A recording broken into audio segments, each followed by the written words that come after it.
हिमाचल आज तक के स्टेज पर आप स्वागत है। और देखिए, जो 26 जुलाई को कारगिल दिवस मनाया जाता है और कारगिल दिवस में जो शहीद हुए हैं और बहुत से लोगों ने शहादत दी है। और अर्की से भी हमारे जो Vijayant Thapar, captain Vijayant Thapar, lieutenant captain Vijayant Thapar, captain Vijayant Thapar है, उनका ननिहाल अर्की में है।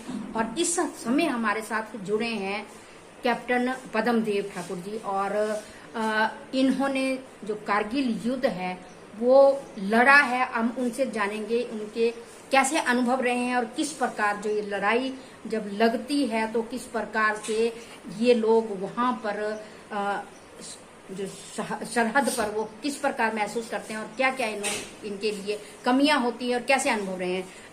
पद्मदेव जी नमस्कार, आपका स्वागत है हिमाचल आज तक पर। आपसे हम जरूर जानना चाहेंगे कि जो आप रणबांकुरे रहे हैं कारगिल युद्ध के, उसके बारे में जरा बताएं। सच में मैडम, मैं आपका धन्यवाद करना चाहता हूँ कि आपने मुझे इनवाइट किया जी। और 26 जो हमारे कारगिल विजय दिवस है जी, उसके बारे में मेरे से कुछ जानकारी हासिल करनी चाहिए जी। मैं आपका तहे दिल से धन्यवाद करता हूँ। जी, मैं कैप्टन पद्मदेव ठाकुर जी, 18 गनेडियर से मेरी पहली टीम है जी। मैं जब जिस टाइम ये कारगिल युद्ध हुआ था जी, तो हमारी उम्र जो थी उस टाइम श्रीनगर में होती थी। जी, जैसे ही हमारे को पता चला कि ये हमारी युद्ध जो है कारगिल के लिए जो है रवाना होनी है, जी।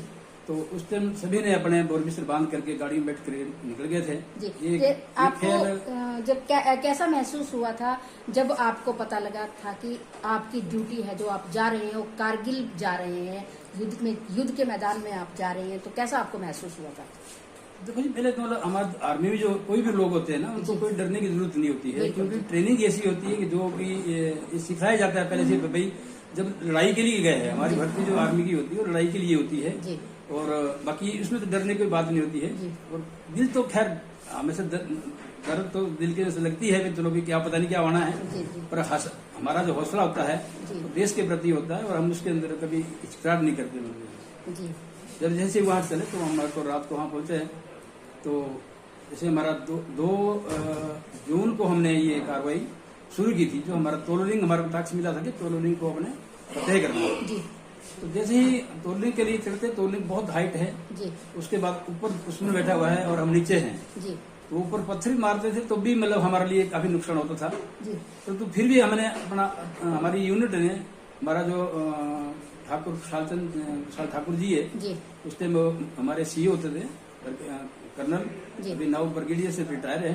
उनके अदम साहस है और उनकी हमारे जो प्रेरणा दी उन्होंने, साहब उनके बड़ा साहस से उन्होंने अपने चुनाव किया। तो जब भी लड़ाई शुरू हुई थी तो उसके बाद हमारे काफी टाइम लगा हमारा उसको लेने के लिए, क्योंकि ऊपर दूसरा बैठ था। उस टाइम ये आदेश भी नहीं था सरकार के तरफ से कि आप सिर्फ अपने हथियार से लड़ाई लड़नी है, कि आर्टिलरी या एयरफोर्स से कोई मदद नहीं ली जाएगी जी। क्योंकि सोचा था भी इतना भी कोई दुश्मन होगा ऊपर जी। पर जब पता लगा भी हमने इसको तकरीबन तोड़ लेने के लिए हमारे को 28 दिन लगे थे इसको लेने के लिए जी। तो जिस दिन हमने इसको तोड़ने को लिया था जी, तो उस दिन हमारा जैसे इतना हमारे को खुशी होती है भाई हमारे अपने एक पॉइंट जो दिया था हमारे को फतेह किया हमने। तो उसके बाद जब वहां होने के बाद हम हो ही जाता है, रिलैक्स बंदे हो जाते हैं। दिन तक होता ही है जब लड़ाई के अंदर हर एक चीज की करते हैं, एक तरह से अपना डर है, दुश्मन जो मेरे साथ जो मेरे जो लोग हैं उनको बचाना है या कुछ करना, उनको भी ना कुछ हो।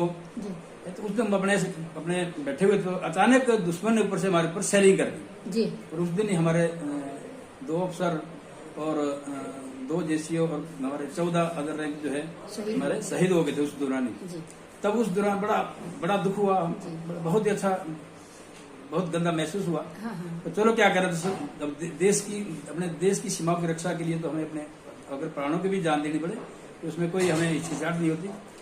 तो उसके बाद हमें फिर दोबारा टास्क मिला जब तोलोलिंग लिया।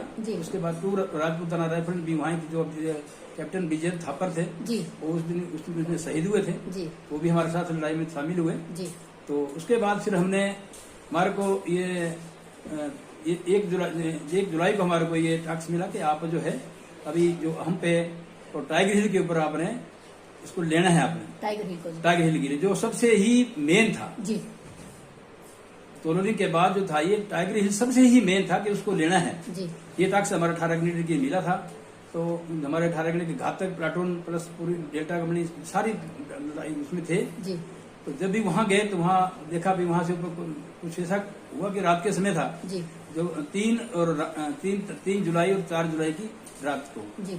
जब वहाँ गुत्थम गुत्थी हुई अंदर जाके बंकर में जाके के कुछ बंदों की जो हमारे जो घातक प्लाटून में थे जी। और साथ ही उनके जो हमारे जो परमवीर चक्र से सम्मानित है योगेंद्र सिंह, अभी कैप्टन योगेंद्र सिंह यादव है जी। तो वो उसके अंदर उसको 18 गोली लगी है अपने शरीर के अंदर जो जी। बाजू के अंदर जो जी। फिर जब वो करने के बाद वो चुनाव हुए तो उसके बाद वहाँ जो है हमने 4 जुलाई को जो है ये उसकी फतेह हासिल की थी।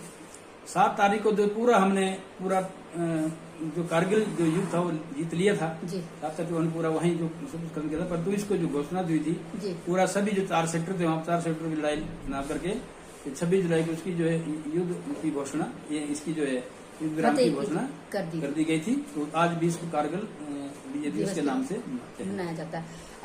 आज के युवाओं के लिए देखिए आप पूर्व सैनिक हैं और आपने जो लड़ाइयाँ भी लड़ी हैं तो जो आज के युवा है उनके लिए अपनी तरफ से कोई संदेश देना चाहेंगे आप तो जरूर। मेरा देखो मेरा यही संदेश है आज की पीढ़ी के लिए कि सबसे पहले तो ये नशे से दूर रहें जी। जितना दूर रहोगे तो अपने आप ही देशभक्ति आपको जागेगी जी। बिल्कुल आप नशे में रहोगे दूर तो हमेशा ही तो फिर आप कभी भी देशभक्ति तो क्या अपनी खुद की भक्ति नहीं करते सेवा नहीं कर सकते, शरीर की सेवा नहीं कर सकते तो आप देश की क्या सेवा करोगे। इसको यही कहना चाहता हूँ जो बच्चे जाना चाहते हैं सभी बच्चे जाए और अपना एक देश सेवा के लिए चुनाव करें क्योंकि हमारा सबसे पहला एम ही अगर देश हमारा सुरक्षित है हम तब भी सुरक्षित है। हम आर्मी हमारी अगर सही तरीके से आर्मी ज्वाइन करेगा तो हमारी जनता जो देश की जनता है वो सुरक्षित रहेगी। जैसा कि कहा जाता है कि अग्निवीर तो अग्निवीर को लेकर आपकी क्या सोच है।